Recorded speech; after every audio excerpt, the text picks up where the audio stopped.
Come on, bitch, let's go.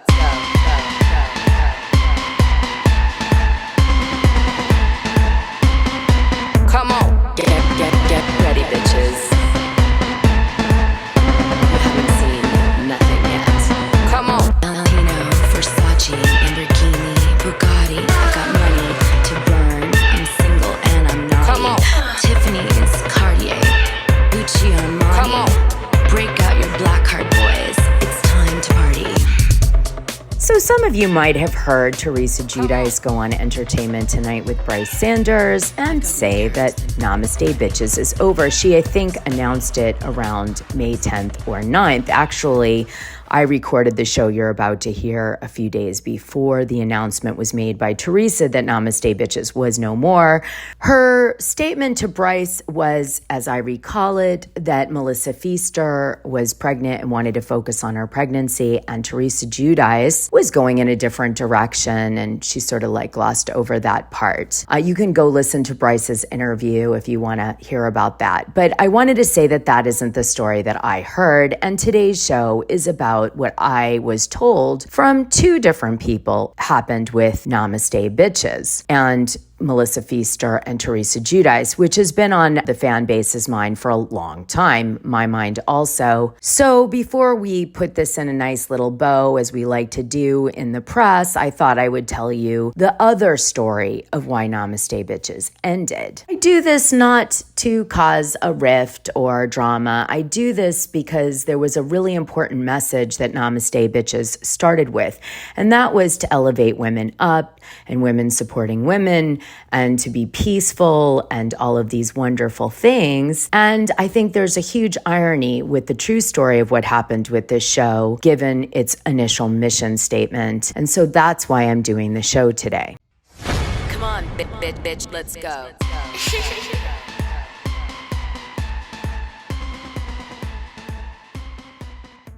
I had gone on my bonus audio last Tuesday, which was May 7th, 2024.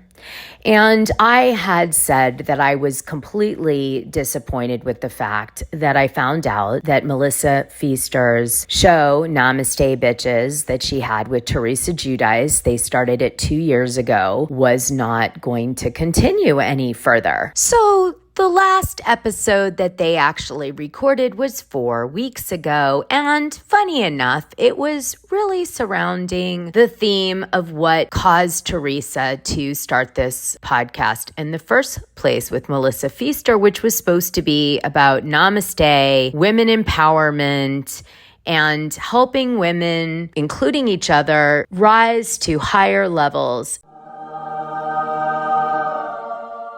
and get out of some of the toxic space of Real Housewives of New Jersey. Let me play you a little sample from their last show. And I can't wait for everyone to see House of Villains, because everyone will get to see who the real Teresa is, not the Teresa always defending herself because I'm always being attacked on my show.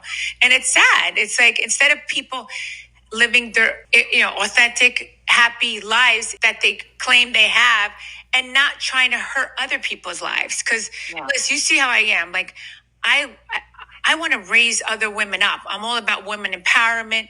Like, I love all my girlfriends looking great, beautiful, like being successful, everything. Look, and like, that's what it's all about. Like, helping each other, lifting each other, not tearing each other down. There's a lot of women out there that like to tear other women down. So unfortunately, a lot of people in general. And the thing is, it's on social media, it's on your show. Like, I've said this a million times. Out of all the Housewife franchises, you guys, your actual franchise, I think is the craziest. Yeah, it's so toxic.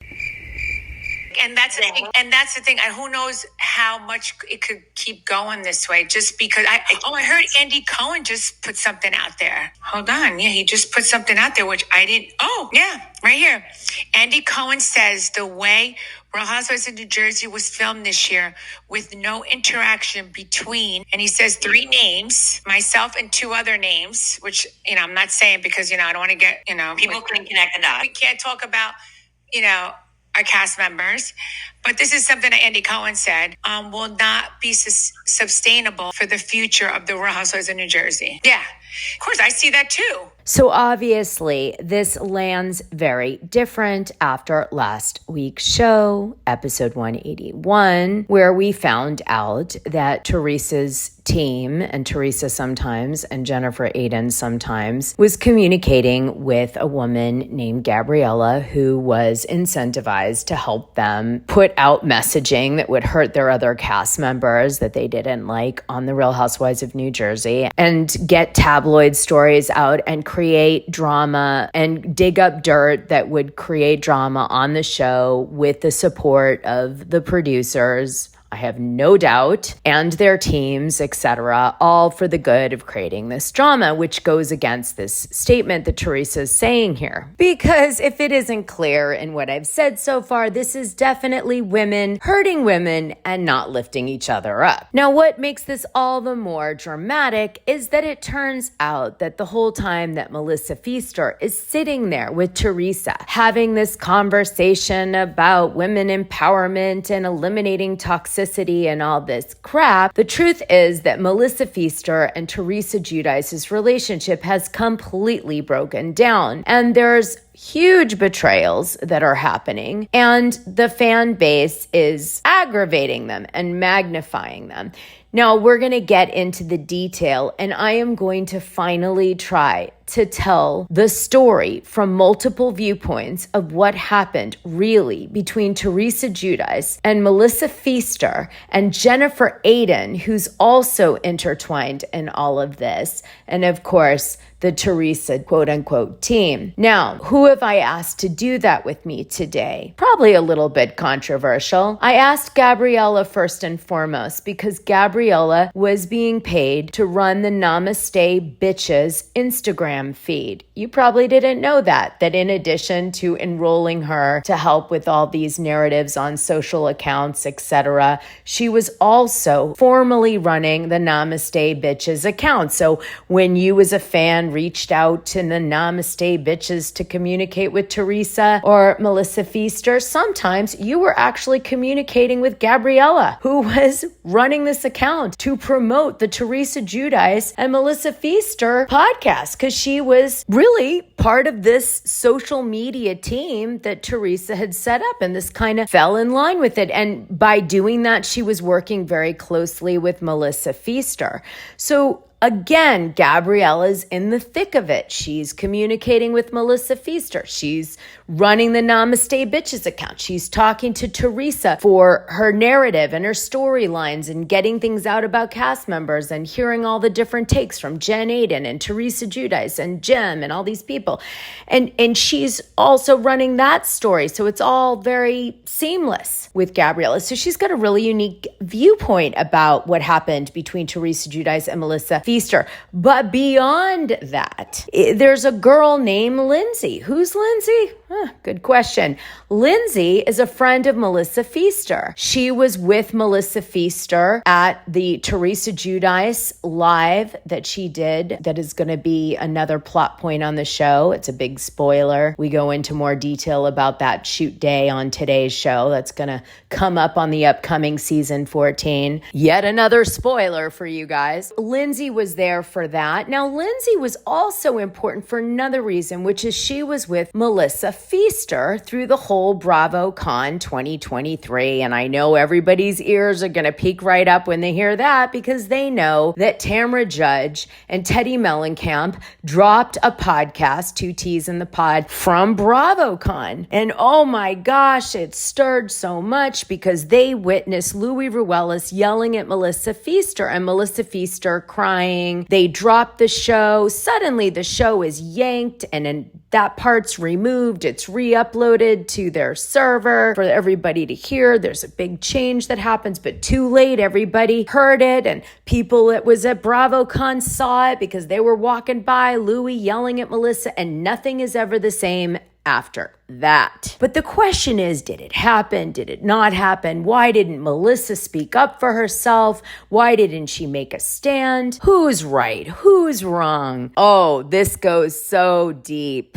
Now, I was sent a little piece of the story here and a little piece of the story there. I heard Thea telling me a little bit about stuff that happened at Phaedra's party that was sponsored at BravoCon because Thea was at that dinner party. I asked Melissa about it herself and she denied anything happened. I heard the version of the Namaste Bitches podcast that they said nothing happened. Then I heard from reliable New Jersey sources who I'm very close with, no, indeed, it did happen.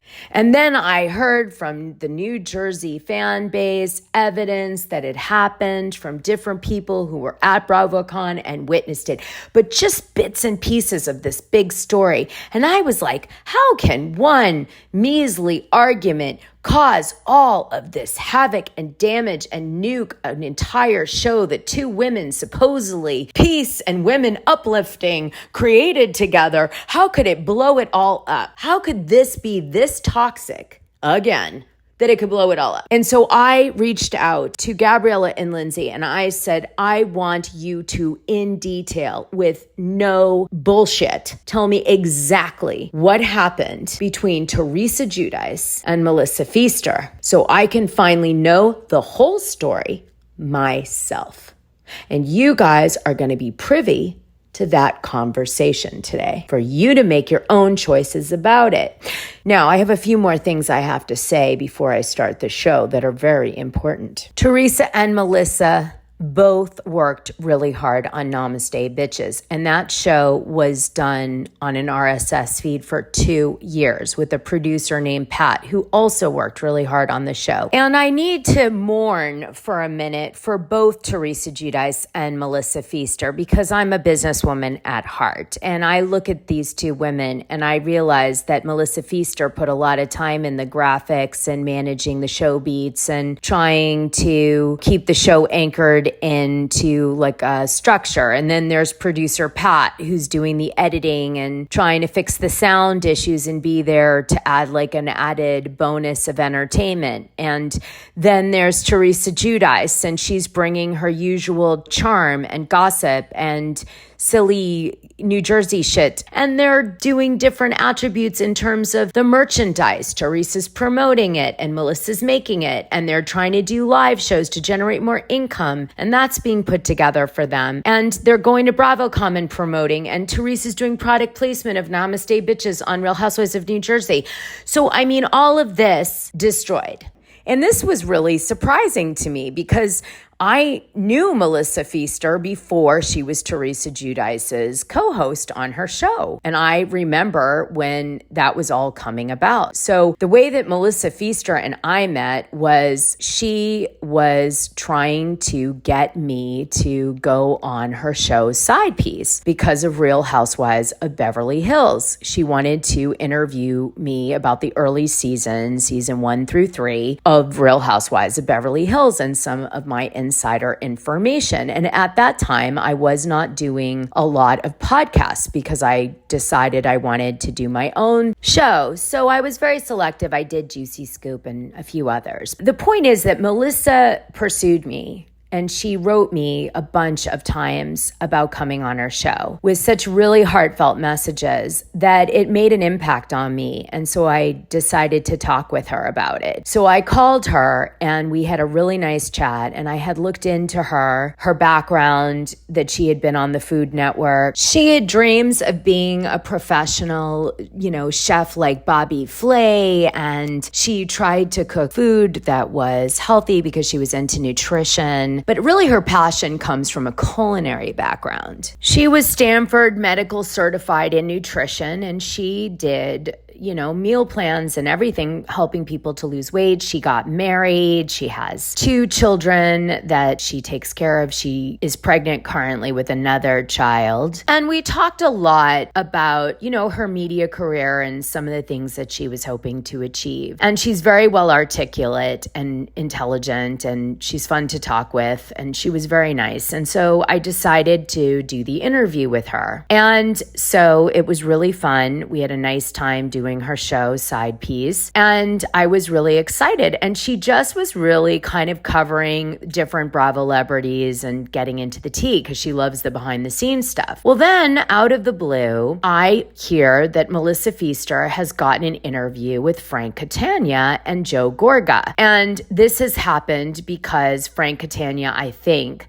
did some sort of introduction for Melissa so that Joe Gorga would come on the show because Frank had such a good experience with Melissa Pfeister because she's so nice. And I thought it was really funny that Frank Katana, who was very against Louis Ruelas in season 13 behind the scenes, does a flip in season 14 to be supportive and tell Teresa and Louis Ruelas that there was some sort of plan to out Louis Ruelas on a bunch of bad deeds the cast felt that he had done in season 13. And so they were going to do this plan to kind of out it on the reunion. And so I thought it was interesting that Frank decided to tell Louis Ruelas and Teresa Giudice this information. And to be fair, I think maybe Melissa Pfeister might have asked Frank to help with this situation to help Teresa because I think Melissa genuinely cares or cared about Teresa Giudice and really believed Teresa Giudice was her friend. Now, I was very respectful of Melissa Pfeister's show, Namaste Bitches, because I knew how hard she was working on it. She was so excited to be doing this collab with Teresa, all of these things to try to make the show a great success with Teresa. She even, I think, shifted her demeanor a little bit to appeal to Teresa Giudice's demographic, which is sort of like that hardcore New Jersey kind of vibe, right? Which Melissa's more LA. Okay. So anyway, this all goes down and I'm very respectful of this show because I recognize these two women trying to do something great together. And so I never approach Melissa Pfeister about anything to do with Teresa Giudice. I don't ask her to collab on my show, although obviously after being co-host with Teresa, that would have been great for my show. And let's face it, I have positive shows about the Giudices and I have negative shows about the Giudices / Ruelas. So the reality is, I could have easily done it because I have both. So I never asked her once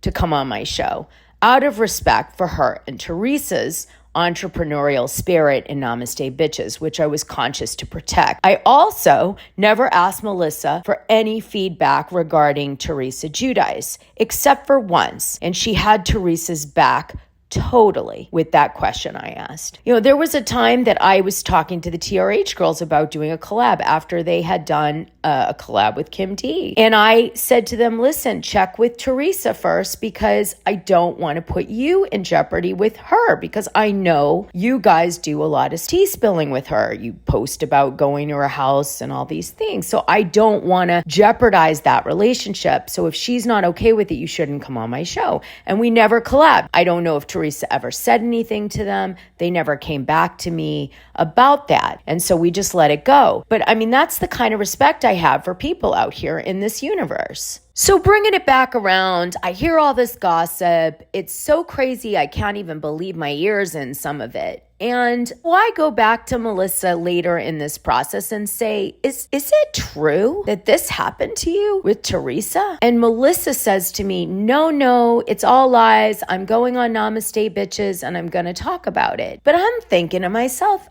I think she's lying to me. So I reach out to Kim D and I ask Kim D about it. And Kim D says to me, that's not what happened. Melissa's lying to you. She doesn't want you to know. She's protecting Teresa and the show. But I know what's going on. And I said, okay, well, I'll leave it there. None of my business. I don't want to pressure you on this. This is a while ago, by the way. I think we even discussed it on one of the lives we did together. But I found this all very confusing because the fans kept coming to me and saying, you don't know what happened. You're not talking about it. I'm like, I can't talk about it. I don't have the story. So this came to a head the other day because I dropped the Gabriela interview, episode 181, and the fans say, listen, Dana, you forgot to talk to Gabriela about Melissa Pfeister and what really happened at BravoCon and the live show and all this stuff. So I was like, okay, that's a big mistake on my part. You're right. I've been wondering for months what the hell was really going on with that. And that is where we're going to start the show today. Now, I wanted you to know my relationship with Melissa Pfeister before we started, full transparency.